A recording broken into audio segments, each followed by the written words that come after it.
No one imagined that something so shocking could happen in a place that for Sarah had always been synonymous with peace. On the small black and white screen of her phone, she saw Deacon Mark, the man everyone in the church called an example, take her 11-year-old daughter's hand and lead her through the nearly empty parking lot to a side room with the light metal door she knew well. It was the third time in just 2 weeks that the scene was repeated at that same time, always after the choir rehearsal, always when most of the parents had already left, trusting that the children were in good hands.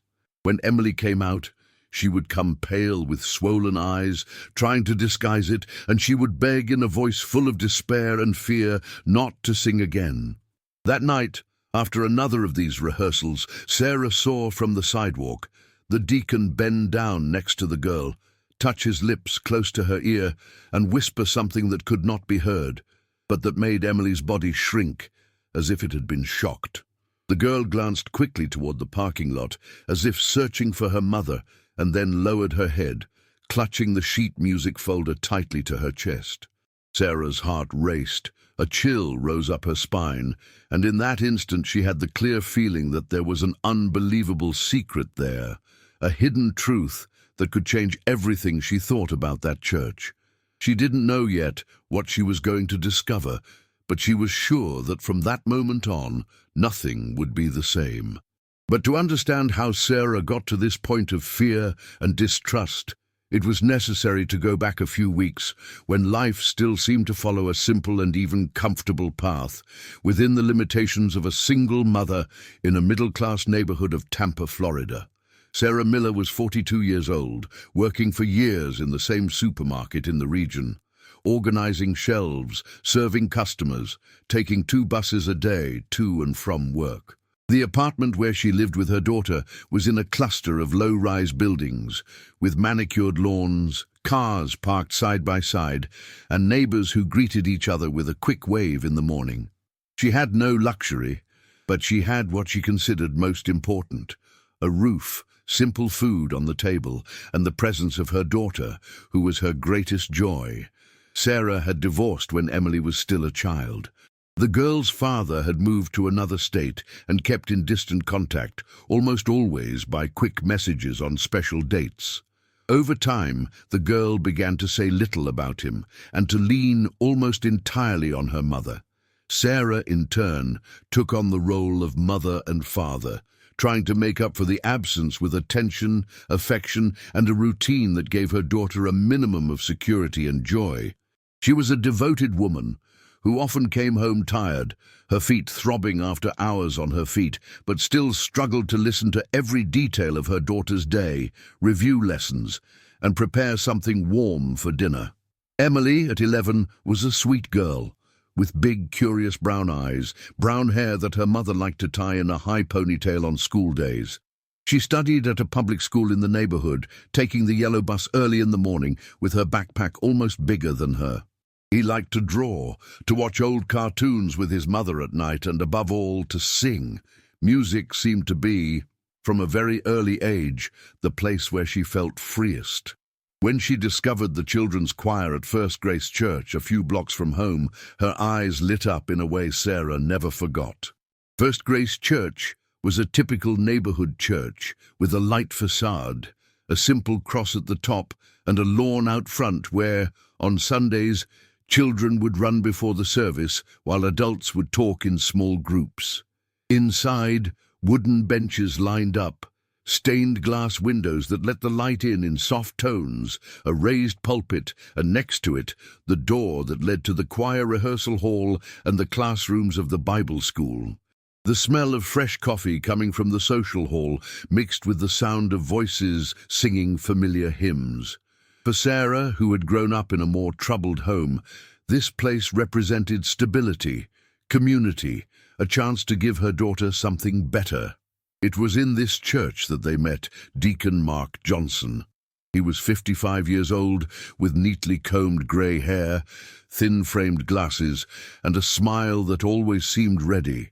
He was the kind of man who arrived early at the services to open the doors, help the elderly climb the steps, organize hymnals in the pews.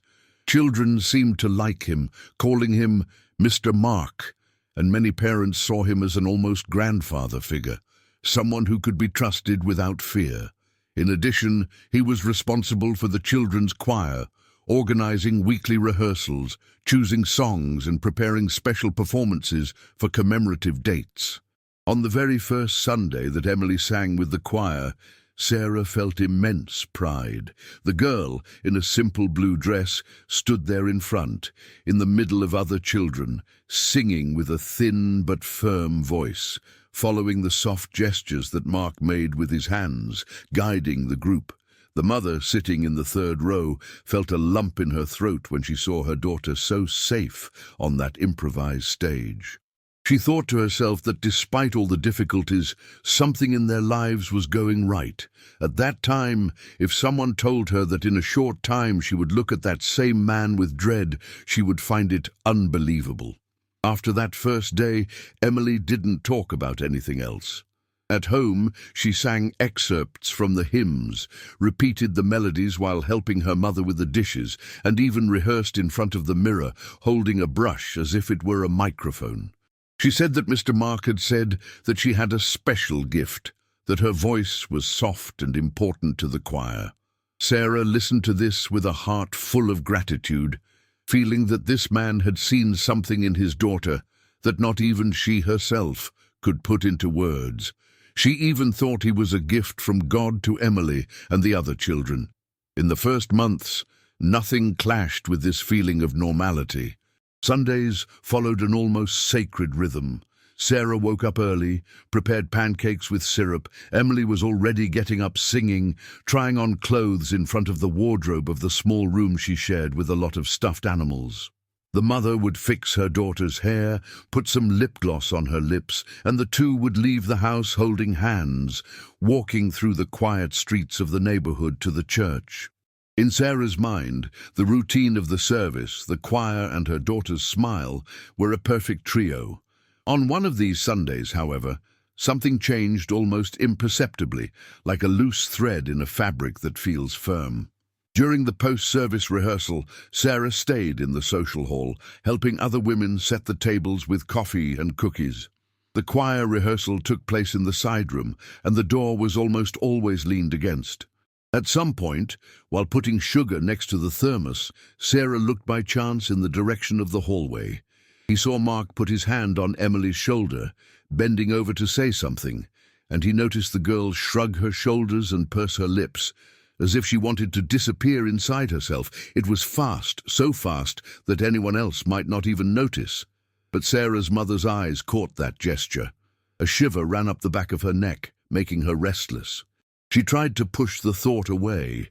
He remembered everything he had always heard about Mark, the conversations of the other parents, the pastor, the older people who said he was a man of faith, an example in the community. She repeated to herself that she was tired, that she could have misinterpreted, that sometimes children react in a more timid way to adults without it meaning anything worse. Still, on the way home, as Emily talked excitedly about the song they were going to sing at the next service, Sarah's heart didn't seem to keep up with her daughter's joy. She felt a small stone of worry starting to form in her chest. Was it just in my head? He asked himself silently, trying to calm down. In the following days, Sarah and Emily's routine continued, at least on the surface, the same. Early in the morning, the two would walk to the school bus stop on a street full of trees and houses with American flags on the porch. Sarah held her daughter's hand until the yellow bus arrived, watched the girl climb up and choose a seat near the window, waved as the vehicle drove away. Then he would go to his own spot, thinking about the monthly bills, the supermarket schedule, what he was going to prepare for dinner. In the evenings, when Emily came home from school, the two of them would meet in the apartment's small kitchen, where the smell of simple food would spread, and the sound of cutlery hitting plates would mix with the television on at low volume.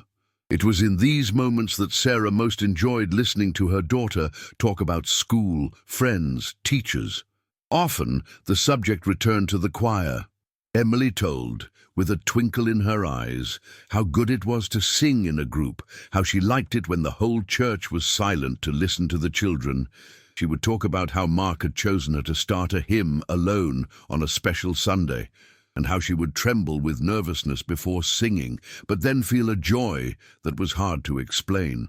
Sarah listened attentively, smiling, making affectionate comments, asking for details. Inside, she felt grateful. Having a safe place for her daughter, with healthy activities and an authority figure who seemed to take good care of the children, was something she had never had in her childhood. In many moments, I thought that Mark was really a gift, someone that God had put in Emily's path to help her develop this gift for music. This gratitude, however, began to mix with a slight restlessness when she noticed small changes in her daughter's way on certain specific days. One of those days was a Thursday. Emily had come home from choir rehearsal quieter than usual. When he entered the apartment, he dropped his backpack in the corner of the living room with a little more force, took off his coat, and went straight to the bedroom. Sarah was surprised, but gave it a few minutes, thinking it could be fatigue. When she called the girl for dinner, she noticed that her eyes were slightly red, as if she had cried a short time ago. He asked if something had happened at school or church. Emily shrugged, moved her hands, and said she just had a headache. During the meal, the conversation was shorter. The girl answered in small sentences, avoided looking directly at her mother, fiddled with her fork without much desire to eat. At one point, Sarah commented, trying to sound casual, that she had seen Mark praising the choir on Sunday, saying that the children were getting better and better. She expected to see that usual twinkle in Emily's eyes. Instead, the daughter just mumbled a and changed the subject, asking about a school assignment. The mother felt a small tightness in her chest. Something there didn't match the excitement of before. Later that night, while putting away the dishes, Sarah heard light footsteps in the hallway and saw Emily appear in the kitchen, holding the glass of water with both hands. The girl looked more fragile than usual. Without looking directly at her mother, she said that perhaps she was too tired of the rehearsals, which were too many, that perhaps she wanted to reduce it a little. It was the first time he had said something like that. By then, Emily seemed to want to spend more and more time in church. Sarah dried her hands, approached her daughter and lightly touched her face, feeling her warm, slightly damp skin as if fresh tears still left traces. He asked if anyone had said something, if something specific had happened. Emily just shook her head and forced a smile, saying no, that it was silly. In the days that followed, the pattern repeated itself discreetly but persistently. On some nights, Emily would take longer to sleep, toss and turn in bed until she got up and knocked carefully on her mother's bedroom door, asking to lie down next to her. Sarah hugged her daughter, feeling her small body tremble slightly, as if something was disturbing her inside. He asked again what was happening. Emily said it was just a nightmare, that she didn't remember it well. The mother, with her eyes open in the darkness, felt her heart heavy and her thoughts running endlessly. Am I exaggerating? Is it just a phase?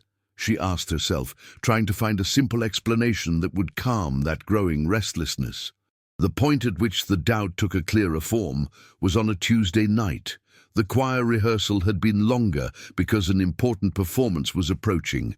Sarah was waiting for Emily in the church parking lot, inside the used car, with the engine off and her hands on the wheel. I saw some parents leaving, talking excitedly, children running to the cars, but the daughter took a little longer. When he finally appeared, he came with the shoulder of his backpack hanging in a strange way, his face paler than usual, and his eyes evidently red. As she got into the car, Emily again avoided her mother's gaze. He said that the air in the room was strange, that it must be an allergy to the dust of the sheet music. Sarah found that explanation fragile, but she didn't insist there, in front of the church. On the way back, the silence in the car was heavy, broken only by the sound of tires on the asphalt. At home, the girl barely took off her coat and pushed the choir's backpack under the bed, as if she wanted to hide it from everyone's eyes, even her mother's. At dinner, the tension became even clearer. Emily stirred the food without hunger, breaking a piece of chicken into very small pieces. At one point, her voice low and trembling, she said she no longer wanted to sing in the choir. The phrase fell on the table as something completely out of place. Sarah immediately felt butterflies in her stomach.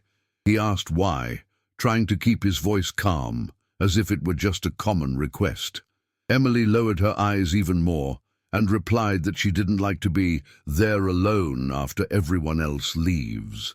Those words hit Sarah hard. They sounded simple, but they brought a weight that the mother felt at the same time. She asked what she meant by alone, if anyone stayed with her, if it was Mark, if there were other children. Emily shifted in her chair, clasped her hands on her lap, and said that it was just a child's thing, that her mother didn't need to worry, that maybe she was being dramatic. He tried to end the subject, asking to change the subject, but the expression on her face betrayed the desire to hide something. On the outside, Sarah took a deep breath, nodded, and said she could think about this idea of leaving the choir calmly, that nothing would be decided that night. But inside, another phrase echoed strongly. Something is wrong, and I'll find out.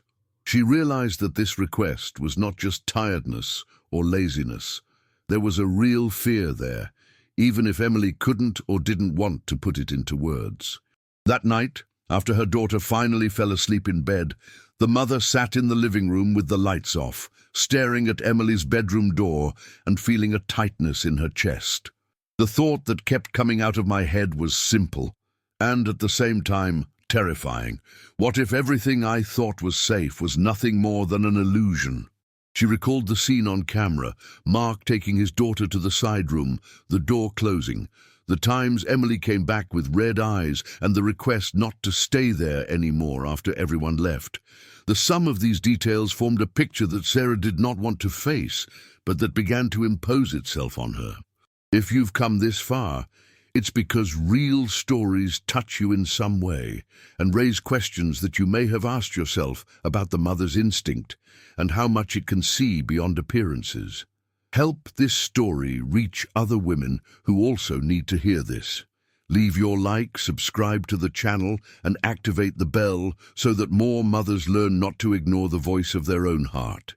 The following Sunday, Sarah decided that she would no longer be just a spectator of her daughter's routine at church. He sat at the back of the temple, on a wooden bench farther away, from which he could better see both the altar and the door that led to the back aisle. The service went on as usual. Familiar hymns, people with their eyes closed in prayer, the pastor talking about trust, faith, and surrender. Emily, among the other children, looked normal from afar, but the mother noticed that the girl avoided looking in the direction of the deacon when he passed down the hall. At the end of the service, Mark called the children's choir to the rehearsal.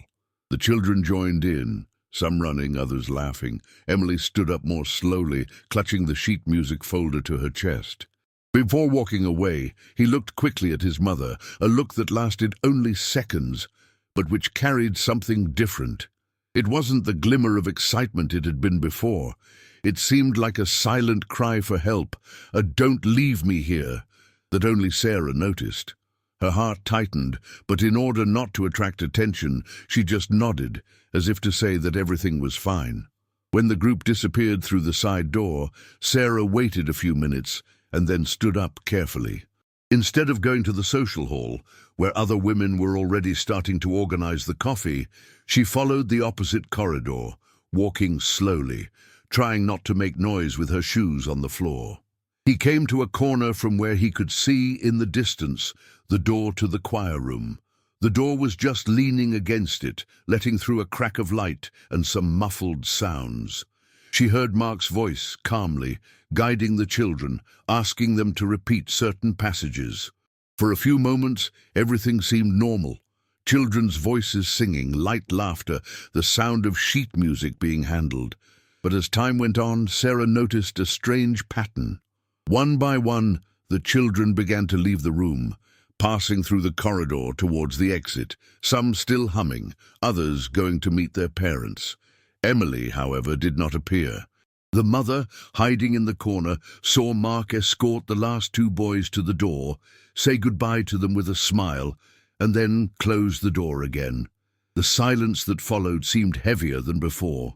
Sarah took a few steps back, afraid of being seen, and leaned her back against the cold wall of the hallway. Her heart was beating so hard that she could almost hear the sound inside her own ears. The question came like a haunting whisper in his mind. Why is Emily alone with him after everyone leaves? She wanted to go straight to the door, push it, enter the room, and end all doubts right there. But something made her retreat. Perhaps the fear that, if she was wrong, it would destroy an important relationship of her daughter with the church. Perhaps the fear of being judged by everyone. That night, Emily had a nightmare. Sarah was awakened by a muffled scream coming from her daughter's room. He ran in and found the girl sitting on the bed, breathing fast, her face wet with sweat, clinging to the pillow as if it were a shield.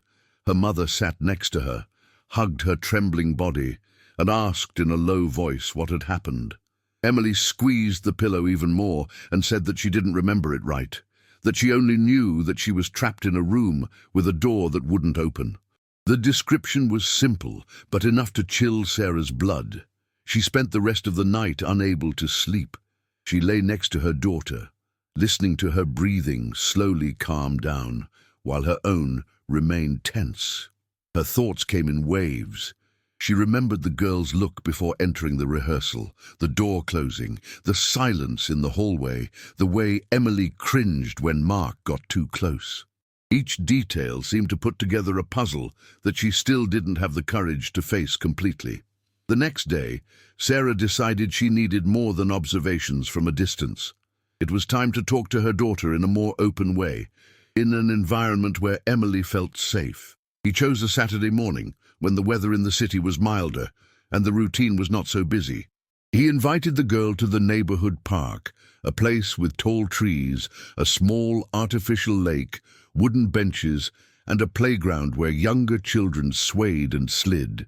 They sat on a bench facing the lake, where ducks swam calmly. Sarah watched Emily for a few minutes in silence. The girl played with a dry leaf in her hands, tearing it into small pieces.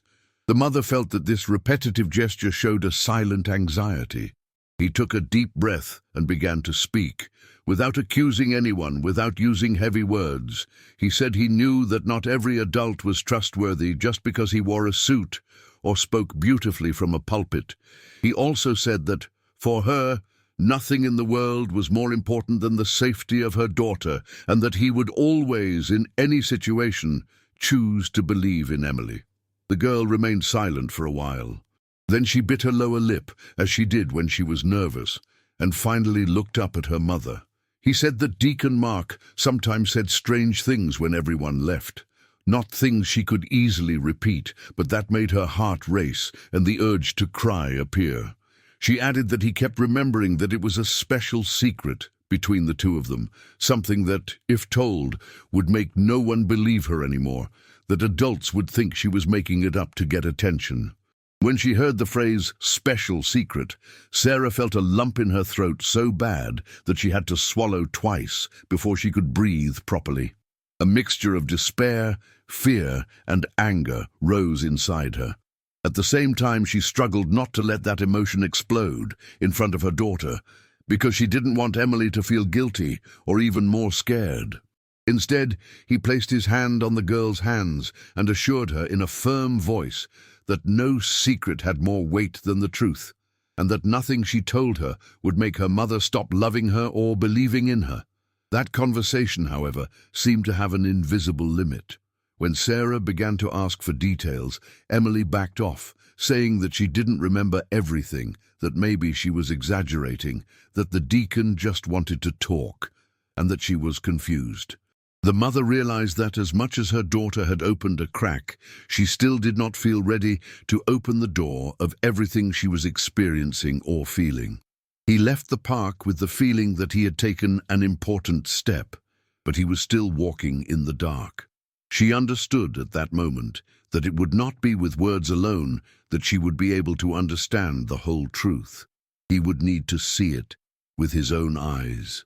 If this story is already changing the way you see a mother's protection and the importance of listening to a child's most discreet signs of fear, be sure to strengthen this message. Like this video, subscribe to the channel and activate the bell so that more women have the courage to trust their own heart when something seems out of place.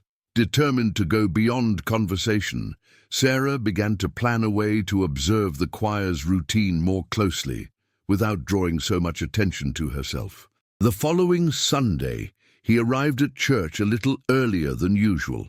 Instead of going straight to the bench where she always sat, she offered to help in the kitchen of the social hall, telling the other women that she could arrange the trays, organize the glasses, and take care of the coffee. The social hall was in an area with easy access to the corridor that led to the choir room, but at the same time, it allowed her to look like just another volunteer.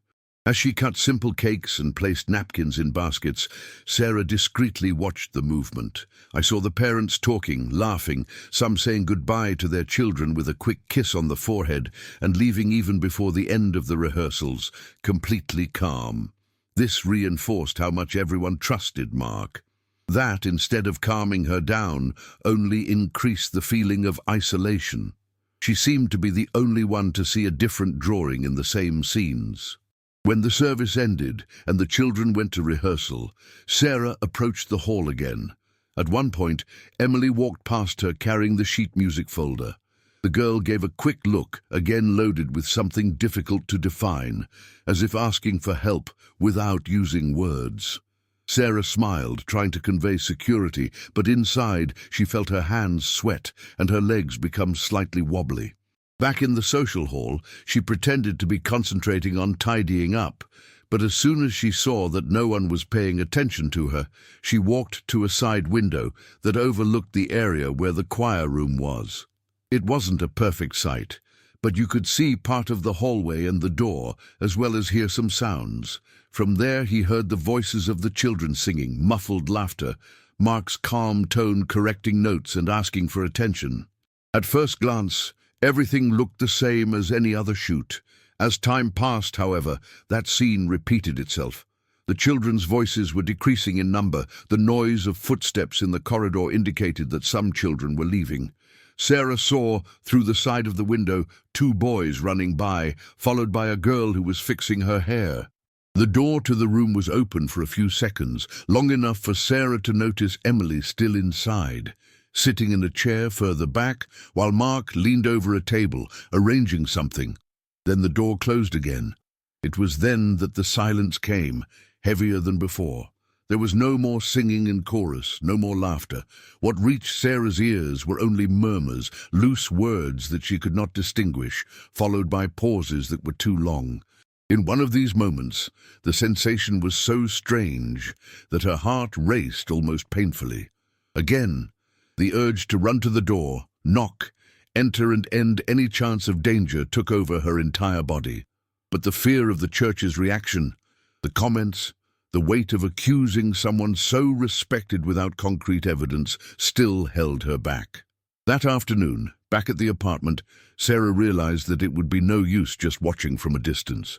She needed something more concrete, something that, if it were the case, she could show to other people, so as not to be seen as the exaggerated mother who sees danger everywhere. Then he remembered a simple camera he had stored in a drawer, a device he had bought years earlier, when Emily was younger, to record short videos of birthdays and school presentations. The device was forgotten, with a low battery, but it still worked. Over the next few days, the plan took shape in his mind. She knew it would be risky, that the idea of putting a hidden camera in her own daughter's purse might seem too much, but at the same time, she felt she couldn't go on in the dark. Every night Emily asked to sleep with her. Every time the girl spoke of that secret that couldn't be told, the weight of uncertainty grew. Sarah understood that she had reached the point where the need to protect her daughter was greater than the fear of judgment from others. On the chosen day, she woke up with her stomach upset. While preparing breakfast, he almost spilled the milk when he noticed that his hands were shaking more than usual. Emily appeared in the kitchen, rubbing her eyes, and Sarah struggled to act natural. The two ate in silence, their mother keeping an eye on the clock, feeling time pass faster than she would like. Before they left the house, Sarah pretended to be looking for something in the drawer in the hallway and discreetly grabbed the camera. In her daughter's room, while helping Emily organize the coral bag, she took the opportunity to adjust the camera inside the internal compartment, securing it so that the lens was facing the zipper opening. He explained, in the calmest voice he could, that he wanted to record a little of the rehearsal, that it would be beautiful to have memories of the songs and the choir. Emily stared at her for a few seconds, as if trying to understand if that was just it, or if there was something else behind it. In the end, she just nodded, perhaps too tired to argue. For Sarah, that simple gesture seemed like a watershed. When she saw her daughter leave the house with her purse slung over her shoulder, the camera hidden inside, she felt her heart tighten in an almost physical way. He spent the rest of the day at work, in a state of nervousness, mixed with a strange sense of guilt. He wondered if he wasn't exposing the girl too much, if he wasn't invading her privacy. But soon after, he remembered the fear in Emily's eyes, the nightmares, the special secret imposed by the Deacon. And then the thought came back strongly, if I don't do anything, who will protect my daughter? By the time the rehearsal was over and Emily returned home, the sun was already setting, tinting the windows of the building's hallway orange. The girl entered the apartment tired, threw her bag on the sofa, and went to take a shower. Sarah almost ran to her bag, but held back her momentum. She waited for her daughter to close the bathroom door and turn on the shower. Only then did he pick up the object, his hands sweating, and took it to the kitchen table where the old notebook was. With trembling fingers, he connected the camera to the computer and waited for the files to load. Time seemed to drag. When the images finally appeared on the screen, he saw Emily walk through the church parking lot, greeting two friends, enter the choir room with the other children. The camera shook a little because it was stuck in the bag, but I could still see the environment, chairs lined up, sheet music on the tables, the whiteboard leaning against the wall. The rehearsals started normally. The children sang. Mark paced back and forth, clapping his hands, asking them to repeat certain notes. Some moments were out of focus because the bag was moving, but most were enough to show that in the first half of the shoot, nothing looked much different from what Sarah imagined. The mother, however, knew that what really mattered would come later, when the others left. He felt his heart race even more as the video progressed. At a certain point, as on other occasions, the children began to leave. One could see through the lens bodies passing through the frame, backpacks, chair legs being dragged. The noise decreased until the room became quieter. The image showed only Emily sitting in a chair next to the wall with the sheet music folder on her lap and Mark in front, fiddling with a stack of papers. He then walked to the door, closed it calmly, and then pulled a chair close to the girl, sitting down at a distance that, to Sarah, seemed too small. It was at that moment that the video froze. The image froze with Mark leaning toward Emily, his mouth close to her ear, one hand resting on the side of the chair. The sound, however, continued for a few seconds, letting out only the girl's accelerated breathing and a low murmur, impossible to understand. Sarah tried to move forward, to go back, to restart the file, but the recording had stopped there. It was as if someone had cut off just at the point where the truth would begin to appear. Nothing in this story, however, was happening by chance. Every detail, from the first shiver Sarah felt at the sight of the deacon's hand on her daughter's shoulder to this cut video, seemed to push her to a conclusion she still couldn't avoid. What you are learning about here is just the beginning of a painful but necessary discovery that will reveal the exact moment when a mother decides she will no longer doubt her own heart. Stay until the end, because what is yet to come will be the most surprising and decisive part of this story. Sarah spent the rest of that night staring at the frozen screen of her laptop as if, with willpower, she could force the video forward. She knew she wouldn't go. She knew the file had crashed, but she still stood there, feeling her stomach turn and her heart beat at a strange pace. The more she looked at the image of Mark leaning over her daughter, the more the feeling grew within her that she was facing something she could not ignore. At the same time, a part of her mind, the one that remembered the complimentary comments, the warm hugs at the end of the service, the prayers led with a firm voice by the deacon, was still trying to put a maybe in all that. Maybe it was just a clumsy way of guiding. Perhaps the distance in the recording was deceiving. Maybe. The next morning, however, when she woke up with the image still so clear in her head, she decided that she couldn't be stuck forever in that maybe. She needed to at least test whether she was completely alone in this vision.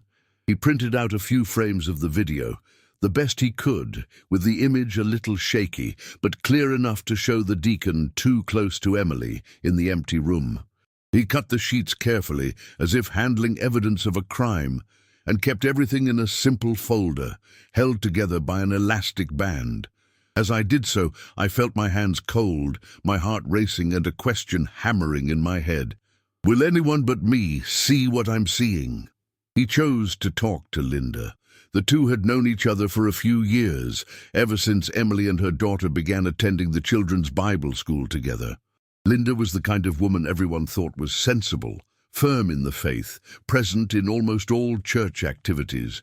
He saw in Linda someone of common sense, who perhaps could at least listen without judging.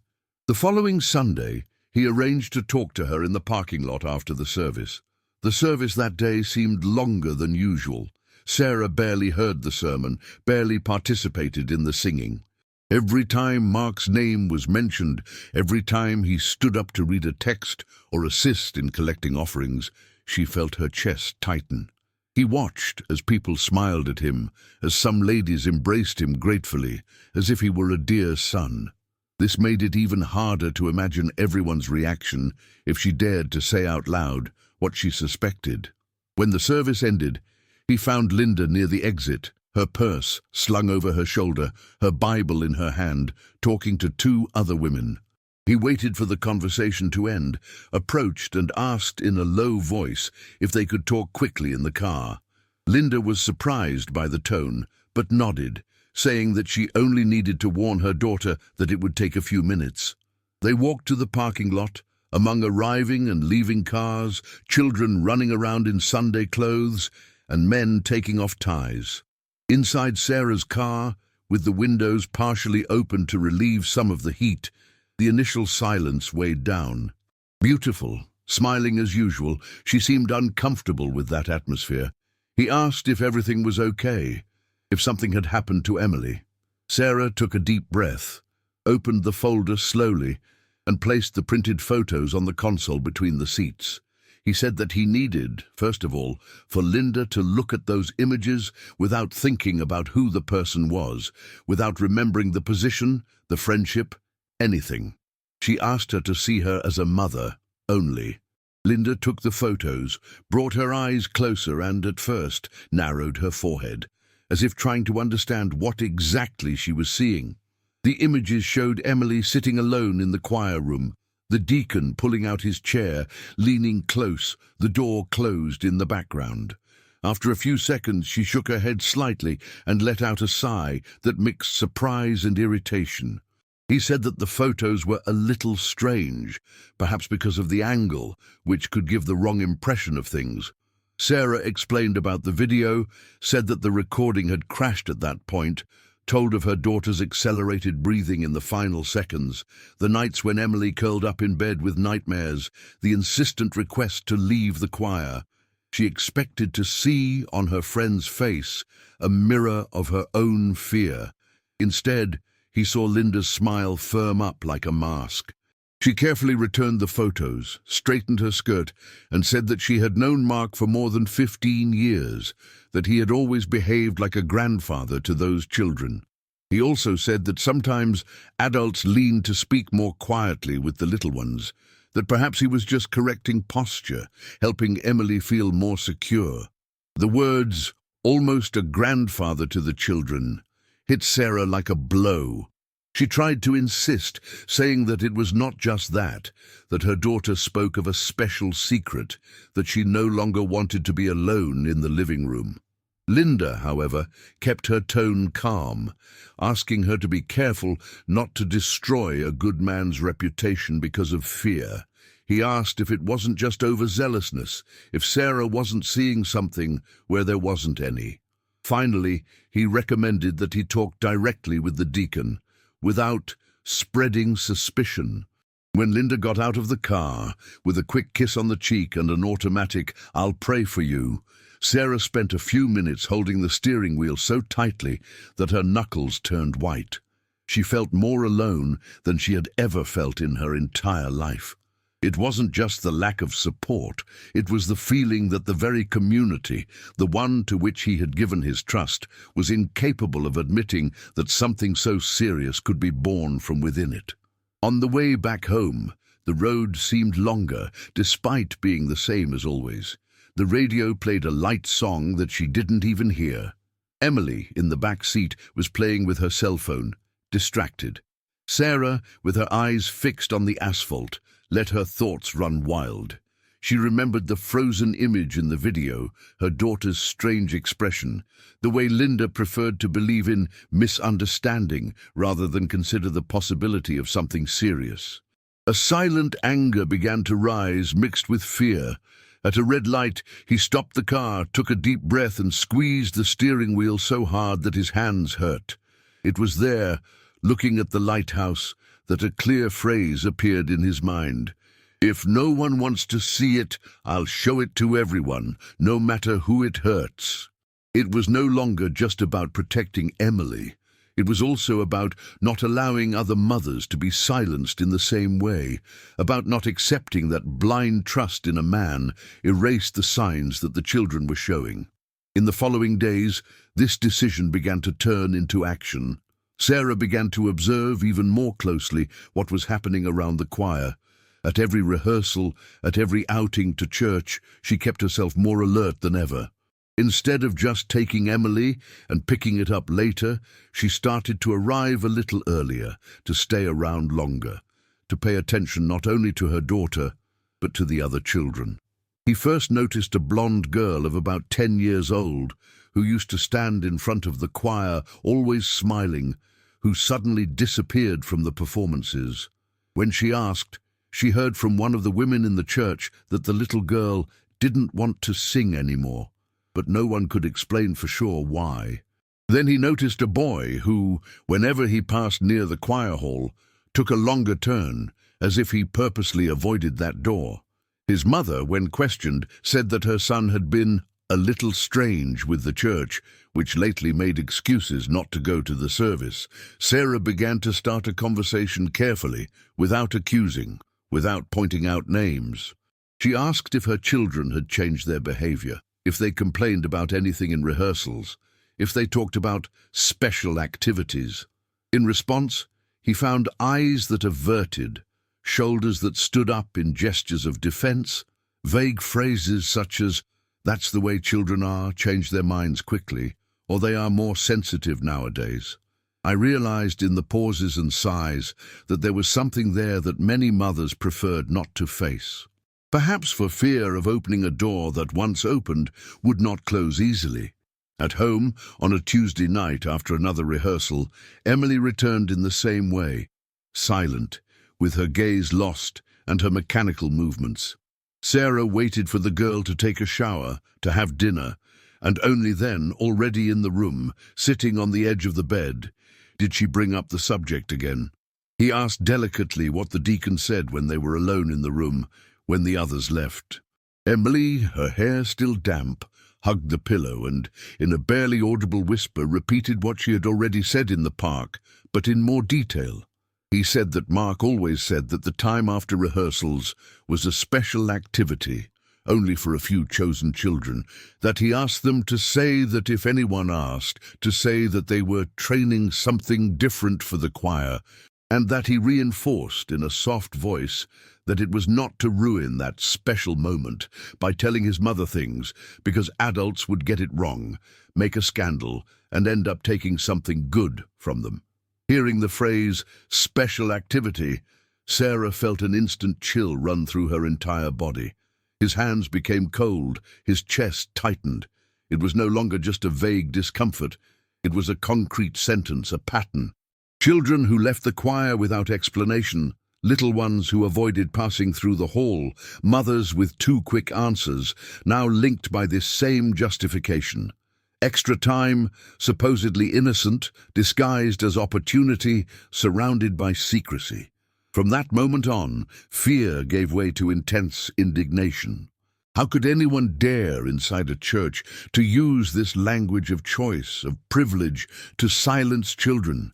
How could a man make an 11-year-old girl believe that if she told her mother something, she was destroying something good? Sarah felt an almost physical urge to scream, to go to the deacon's house that night and demand answers. But she knew that without clear evidence, all she would have would be denials, soft words, maybe even accusations that she was seeing evil in everything. With this mixture of revolt and care, she decided it was time to take it up a notch in this attempt to be heard. If a close friend didn't want to see it, if the other mothers backed off, it might be necessary to talk to someone who, in theory, had the greatest responsibility for ensuring everyone's safety, the church's lead pastor. Just thinking about this conversation, however, Sarah's heart was already racing. She made an appointment with him for the middle of the week in the pastoral office. That day, he arrived early, his hands moist, his shoulders tense. The office was in a room attached to the temple, with a heavy wooden door and a small sign with the pastor's name. As she entered, she saw a tidy room with shelves filled with hardcover books, old pictures of the congregation in frames, framed diplomas on the wall, and a large table behind which the pastor stood up to greet her. The man, middle-aged with a neatly trimmed beard, a professional smile, asked her to sit down and asked in a calm voice what was bringing her there. Sarah felt a lump in her throat, but took a deep breath, took the folder with the photos and the USB stick with the cut video from her bag. She said she didn't know where to start, so she excused herself to start with her daughter. She told of Emily's change in behavior, the nightmares, the sudden desire to leave the choir, the feeling of fear when being alone after rehearsals. He spoke of the special secret, the special activity, the words that the girl used. As he described everything, the pastor kept his hands clasped on the table, his expression increasingly tense. When she mentioned the video, he frowned. Sarah then connected the USB stick to the office computer, with his permission, and showed the excerpt she had as far as the file allowed. The pastor watched in silence, tilting his face slightly, as if looking for another angle to interpret the scene. When the video froze, he stared at the screen for a few seconds, then looked away from it. He said that he had known Mark for more than 20 years, that the man had served the church in various capacities, always with dedication, that there had never been any formal complaint about his behavior with the children. The word "never" came out of his mouth as if it were a shield. Then he spoke of misunderstandings, of people who sometimes drew hasty conclusions based on incomplete images. She repeated that what she had shown was worrying, but that it needed to be treated carefully, within the church itself, without involving outsiders, so as not to tarnish the name of the house of God. Sarah felt the blood heat up. He asked, in a slightly trembling voice, how it was possible to think first of the name of the church and then of the children. He remembered that he was not talking about rumors, but about concrete signs, nightmares, insistent requests to leave the choir, repeated phrases about secrecy. The pastor replied that he believed in her as a mother, that he understood her anguish, but that he also knew Mark's character and that, therefore, he needed to take it easy. He suggested talking to the deacon himself, listening to his side, perhaps setting up a meeting where everyone could speak, without accusing anyone. He left that office with an almost physical feeling of heaviness on his shoulders. It was as if he had tried to push through a thick wall with his bare hands. The institution, which in theory should be the first place to welcome his concern, would rather protect a man's reputation than face the possibility that something serious was happening under his roof. He walked down the corridor towards the exit with heavy legs, listening in the distance to the sound of a piano being played by someone in the hall, as if nothing was wrong there. In the car, before starting the engine, he rested his forehead on the steering wheel and let a few tears fall, silently. It wasn't just sadness, it was a kind of mourning for a trust that was broken. He remembered how many times he had brought Emily to that church with a quiet heart, how many times he had thanked in prayer for the choir, for the figure of Mark. Now she wondered if she hadn't been too naive. How many signs did I ignore, he thought, with a weight of conscience that almost hurt. If you are here following this mother's every step, it is because you believe that stories like this deserve to be heard until the end. What comes next will show an even stronger turn, in which Sarah's instinct stops asking permission and starts acting without looking back. Don't leave this video before you find out how this courage changed everything. That night, back at the apartment, the silence of the house seemed different.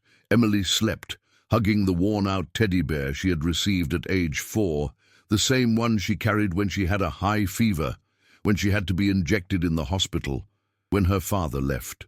Sarah stayed a few minutes at the door of the room, watching her daughter's chest rise and fall slowly, listening to her quiet breathing. It is in these moments of stillness that the most difficult decisions are often formed. He sat on the floor of the hallway, leaning his back against the cold wall, and let his thoughts run. She remembered the conversation with Linda, the suspicious look of the other mothers, the meeting with the pastor, and his words about misunderstanding and care for the reputation of the church. He realized that in all these meetings, the answer had been basically the same. It is better not to touch it. But for her, not moving meant letting her daughter keep coming back to that room, to that special time, to that secret that made her tremble at night. She was not willing to pay this bill. The fear of involving the police was great. He knew that from the moment he took this step, nothing would be discreet anymore. There would be questions, looks, maybe news circulating, maybe even people pointing fingers at her. I imagined the whispers in the pews, the comments of those who didn't want to see the problem but would like to talk about who brought it to light. Still, as he looked at his daughter's bare feet on the bed, huddled under the blanket, he understood that the greatest danger was already there, inside the space that everyone called God's house. After sitting in the corridor for a long time, she took courage. He got up, went to the living room, took his cell phone, and stared at the screen for a few seconds, as if the device weighed more than usual. He searched the internet for the number of the local police station in Tampa, looked at the result, and dialed it.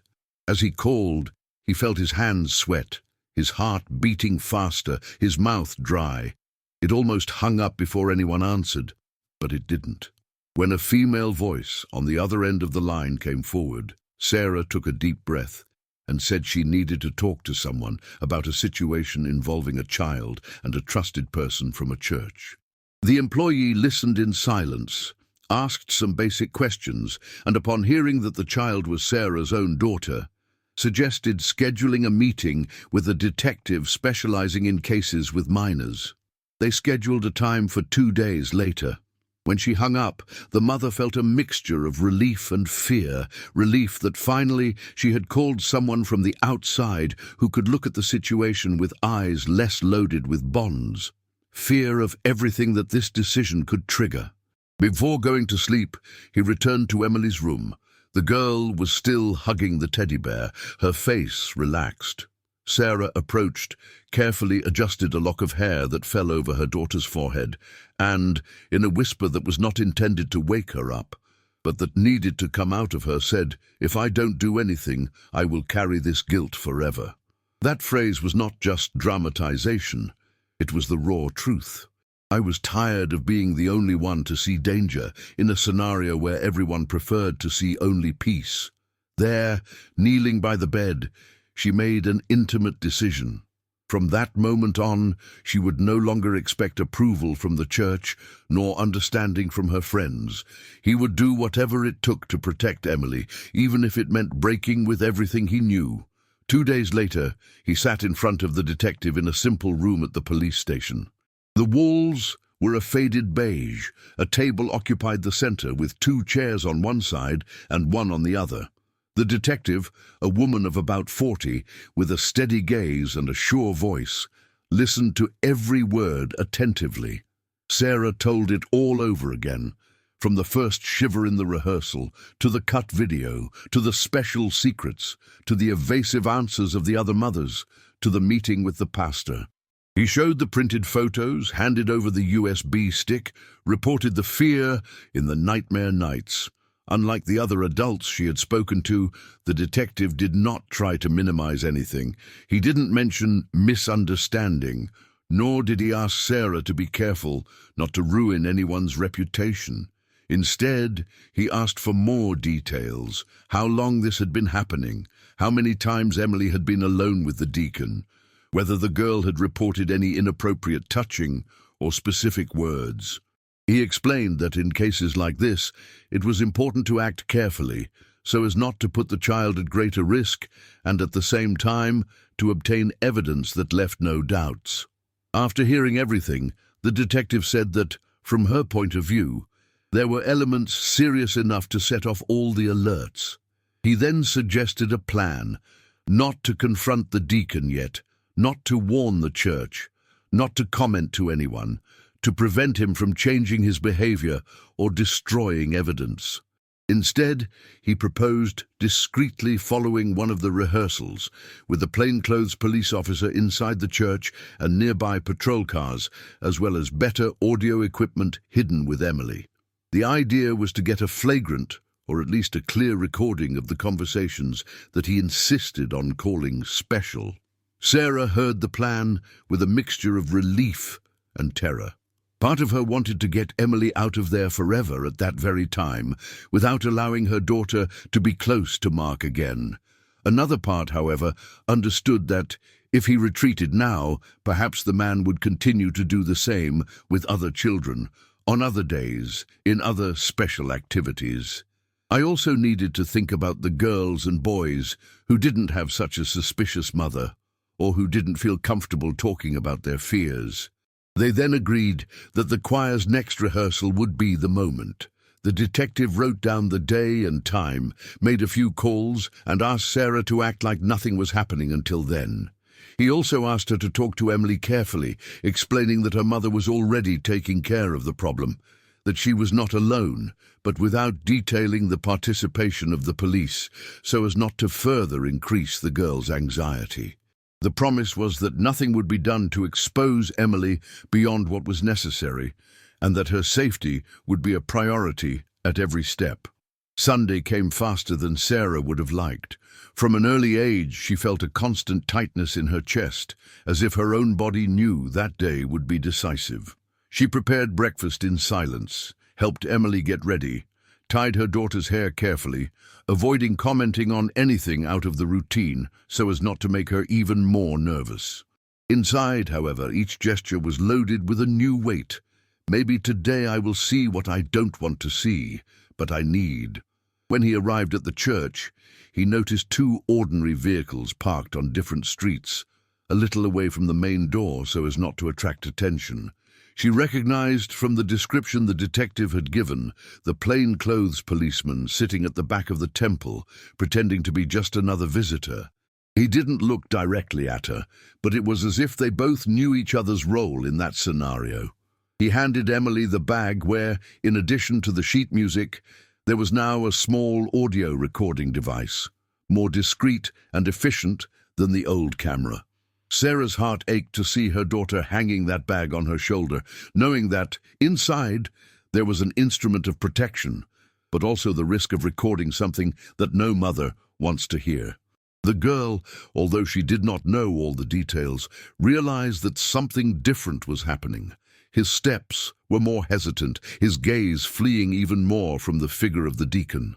The service went on as usual, but for Sarah, every minute seemed to last an eternity. When the children were called to the rehearsal, she felt her hands freeze.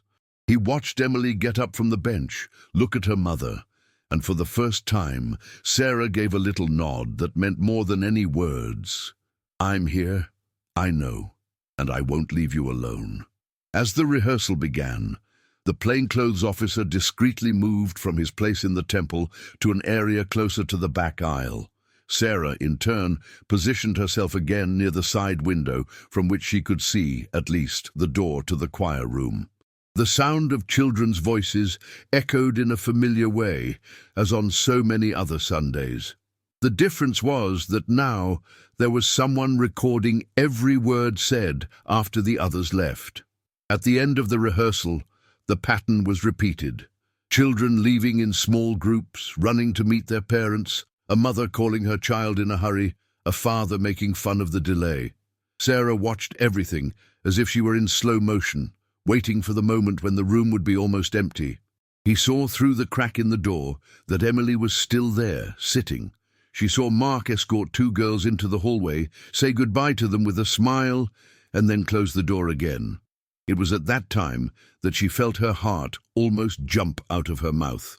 He knew from the agreed plan that the policeman would get a little closer, keeping himself hidden in plain sight of passers-by in the corridor, but ready to act if something very clear happened. For Sarah, who could not hear what was said inside, every second was torture.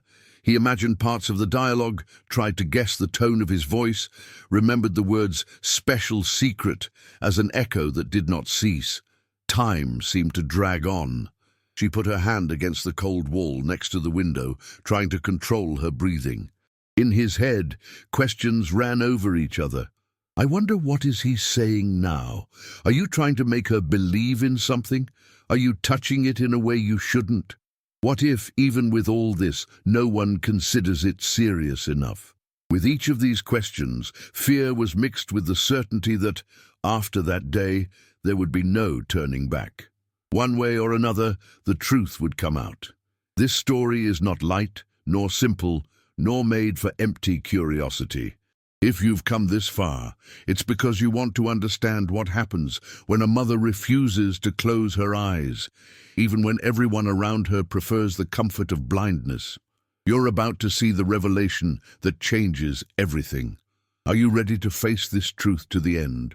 In the days following Mark's arrest, Tampa seemed to shrink around Sarah. Suddenly, the man who for years had been seen as an example began to appear in headlines in local newspapers, small neighborhood news sites, and even in social media groups of local mothers. His photo, with his smile lined up, appeared next to harsh words: investigation, abuse of trust, choir children. For Sarah, each new news was a mixture of pain and relief. It hurt to know that her own daughter's story was now part of a public case, commented on by strangers.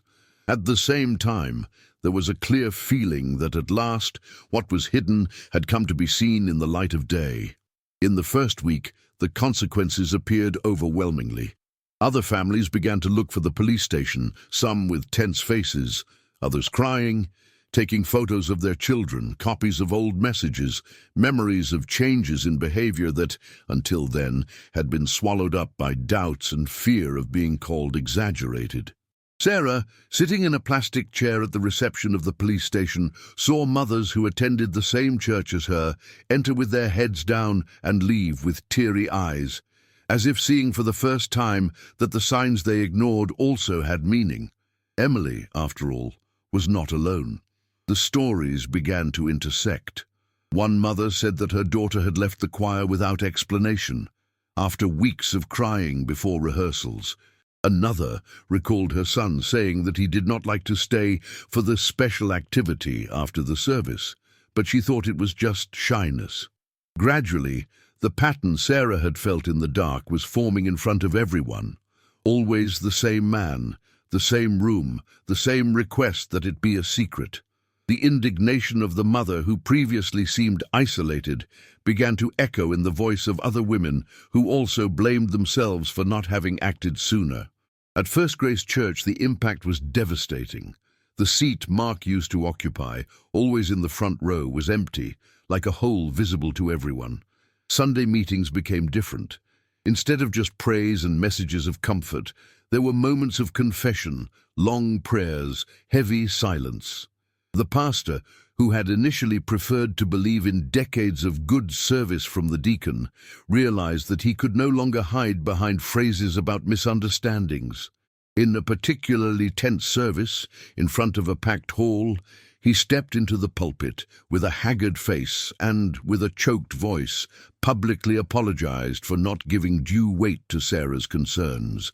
He spoke about human failures, about how the church could not be silent in the face of any threat to children, no matter how old and respected the figure involved.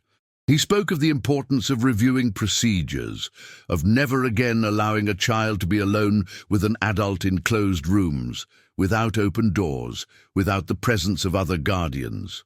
The words were strong, but for many families they came too late. Still, that apology, while not erasing the pain, gave Sarah confirmation that her voice had not been in vain. In the social hall, the prayer meetings took on another color. There were crying, reports of guilt, mothers who said phrases like, "I also felt something strange, but I thought it was my exaggeration." Fathers who admitted to having relied too much on the image of a man without questioning what happened when the doors closed. Sarah, still shaken, attended these meetings with a confused feeling. On the one hand, the pain for her daughter, for the other children, for the church that would never be seen with the same eyes again. On the other, a new certainty, that if she had not insisted on her own intuition, perhaps everything would still be hidden.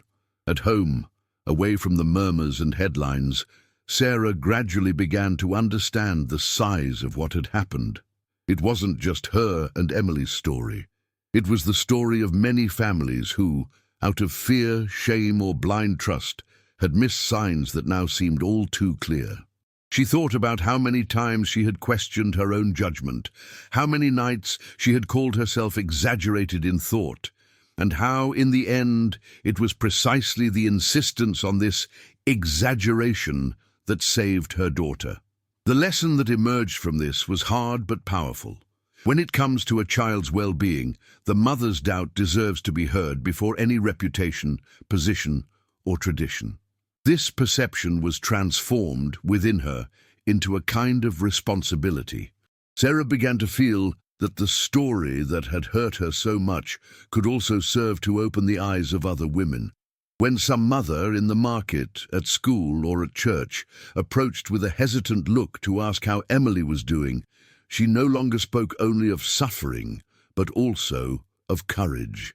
He said clearly that if something seems wrong, it is not crazy to investigate, that it is not cool to feel your heart tighten in front of an adult who gets too close to a child, that no mother is going crazy when she notices a sudden change in her child's behavior. The reality was grim, yes, because it showed that dangers could lurk even in environments that had always been considered safe. But at the same time, there was hope in the fact that a mother, with few resources, without an important title, without any power within the church, managed to turn around a situation of this gravity precisely because she did not silence what she felt. This mixture of pain and justice, of sadness and relief, of ruin and reconstruction, became the basis of Sarah's new meaning in life after all. It was in this climate that the next phase began for Emily. The girl who had gone through so many nights of nightmares and fear now needed to learn to live without that constant shadow. Sarah knew that it wasn't enough for Mark to be behind bars or under investigation. The deepest wound was in her daughter's heart. Therefore, she accepted the referral to a child psychologist in a clinic in the city, an environment specially prepared to receive children who carried fear and confusion. The clinic was in a simple but colourful building, with drawings on the walls, a waiting room full of toys and children's books. The first time they went there, Emily came in holding her mother's hand firmly, looking suspiciously at everything. The psychologist, a woman with a calm speech and a gentle look, introduced herself, explained that this was a space where the girl could talk about anything without being judged. In the first few sessions, Emily barely spoke. He played with dolls, drew, remained silent for long minutes. Sarah, outside, sat in a plastic chair, staring at the clock and trying not to choke on guilt. She felt responsible for not having noticed before, for having trusted the church so much, for not having asked for more details the first few times her daughter showed discomfort. In one of the sessions in which she was called to enter together, she could not hold back her tears when she said that she felt like a flawed mother. The psychologist listened patiently to her and replied that if there was something that defined a flawed mother, it was certainly not the one who had the courage to face an entire community to protect her daughter. She explained that many women would never be able to take this step, and that Emily was only there in the process of healing, because Sarah decided to act, even though she was afraid. Over time, the girl began to find words for what she felt. She learned to talk about fear without thinking she was being weak, to tell of moments of tension in the choir room without feeling guilty for spoiling the image of an adult. The drawings that were once full of closed doors and shadowy figures gradually gave way to lighter figures. A son, a mother and daughter holding hands, a simple house with an open window. It was as if, with each conversation in the clinic, a layer of weight was lifted from Emily's shoulders. At home, the reflection of this change was appearing little by little. In the beginning, silence was still common. Gradually, however, the girl returned to singing softly in the shower, whistling a melody while packing her school bag. Humming along with songs that were playing on television, Sarah noticed every detail, as if she were watching a miracle unfold in small gestures. One day, without warning, Emily started singing an old song, one of those she had always liked before everything happened. The voice was still restrained, but clear. The mother, hearing from the kitchen, had to lean on the sink so as not to break down in tears. Sometime later, with the psychologist's agreement, they decided to look for a new community of faith. It was not a simple decision. The idea of going back to church stirred something sensitive in both of them. But Sarah knew it wasn't fair to let a man's attitude rob her daughter of something that had been a source of joy in the first place. They found a smaller church in another neighborhood, a simpler congregation, where the doors of the rooms were always open and the mothers were invited to watch the rehearsals of the small choir. There was no untouchable man there. Everyone was encouraged to be accountable for their actions. At first, Emily followed the services in silence, sitting next to her mother, watching everything cautiously. As the months went by, she began to get closer to the other children, to participate in small activities. Then, one Sunday afternoon, the leader of the children's group suggested that they form a small choir to sing at a celebration. Emily hesitated. Sarah felt the old fear tighten her chest, fearing to pressure her daughter. But to her surprise, the girl looked at her, took a deep breath, and said that maybe she could try. The rehearsals in this new church were totally different. Mothers and fathers could sit at the back of the room, watching. The doors remained open, the sound of voices echoed through the corridor, and nothing happened beyond the reach of attentive eyes. Sarah, sitting in a metal chair, watched her daughter singing with a mixture of pride and nostalgia for the time when everything seemed simpler. But most of all, I was grateful to see Emily there, facing her own fear and slowly resuming something she loved to do. This healing process did not only affect mother and daughter. Gradually, their story began to inspire other women. In mothers' group meetings, in meetings at school, in conversation circles organized in community halls, Sarah was invited to tell what happened. At first the voice trembled, the hands sweated, the memory of the church hallway, of the door to the choir room opening, was still too painful. But each time he spoke, he noticed eyes filling with tears and heads agreeing in silence. She said simply that she had no special studies, that she was not a lawyer, psychologist, or leader of anything. It was just a mother who felt a tightness in her chest and decided not to ignore it. He repeated at each meeting that no position within a church, a school, or any institution should be above the safety of a child. He said that if a girl or boy comes back from somewhere different, quieter, more scared, with nightmares or strange phrases about secrets, this deserves immediate attention. It's not drama, it's not madness, it's not a thing in the head. It is a cry for help in the form of silence. A few years after the day she saw on the small screen of her cell phone the image of her daughter in a room with the deacon, Sarah no longer lived with the same weight on her shoulders. Justice took its course.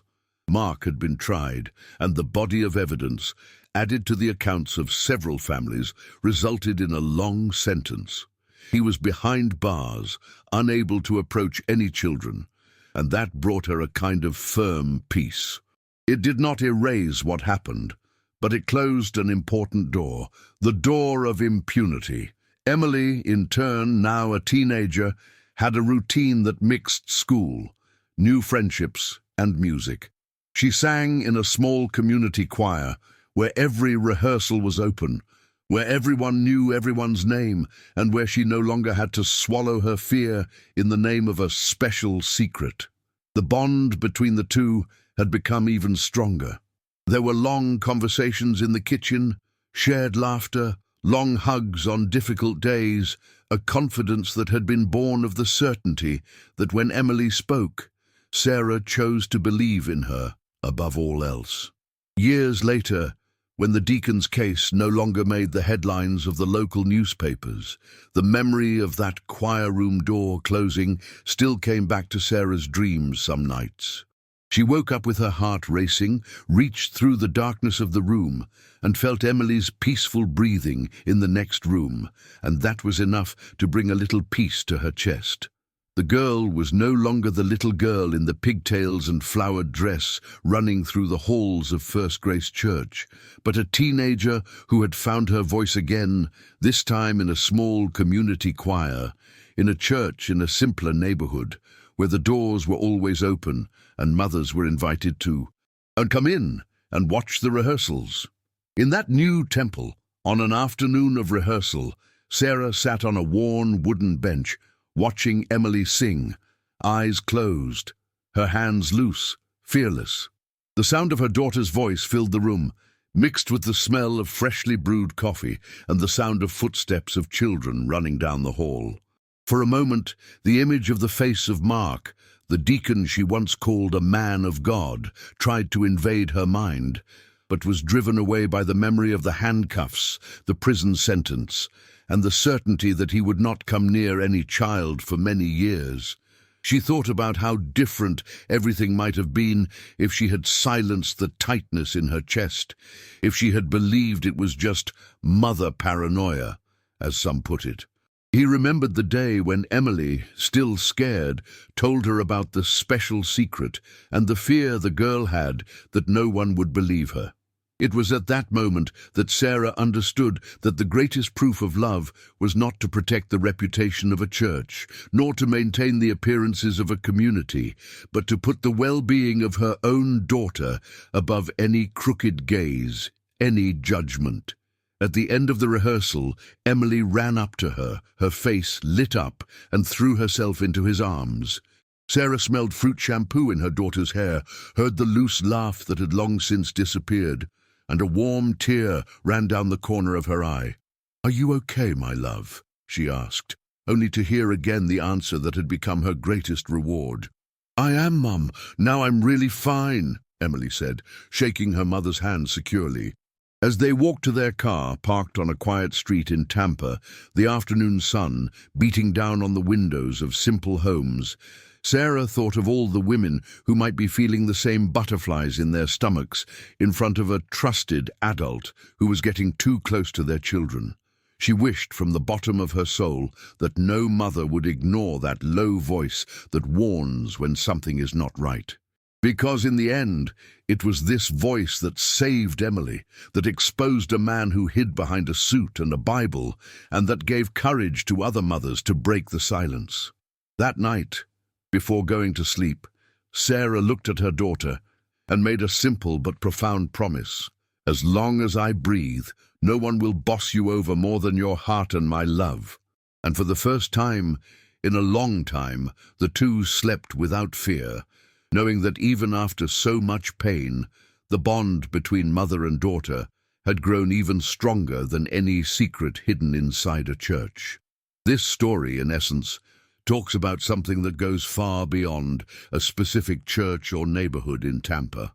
She talks about mothers who feel a tightness in their chest without being able to explain, about children who change the way they look, sleep, play, and about how these signs are often the only language they have to ask for help. She talks about the courage to face suspicious looks, to challenge ready-made phrases such as, "You're exaggerating," or "He would never do that," and about the silent strength of a woman who decides that if she has to make a mistake, she will always make a mistake on the side of protection. If this story touched your heart, if at any time you saw Sarah or thought about a child in your life, don't let her get lost here. Don't leave this video without taking the next step. Watch the next video on our channel, which will appear here on the screen, where we continue to bring stories that open the eyes, warm the chest, and remind each mother of the power that exists within her own instinct. A big hug, and see you in the next exciting story.